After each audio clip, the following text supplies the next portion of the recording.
Thank you, Lindsay. Well, this morning we are getting a new look at that damage from those powerful storms last night in central Indiana.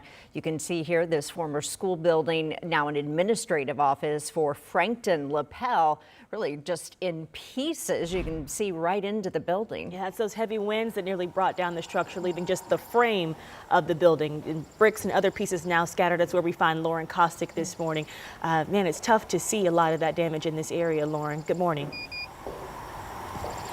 Good morning, ladies. Yeah, very devastating damage. We also know there is going to be a lot of cleanup happening today. And like you said, this is the Frankton-Lapel Administration Building for the school district. And you could tell the roof here, that storm tearing off a large chunk of it. And this side of the building appears to be the gymnasium. You can see a basketball hoop back there, a scoreboard, some bleachers there. That storm also damaging two sides of this brick building, along with about a dozen school buses.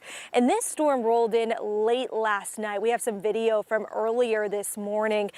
A spokesperson with the Edgewood Volunteer Fire Department told us the building is a former school that now houses administrative offices. And the scary part is just hours before this storm hit, we were told there was a back to school event being held in this very building with dozens of families and kids. But the good news this morning is no one was inside the building during this storm, and there are no injuries reported.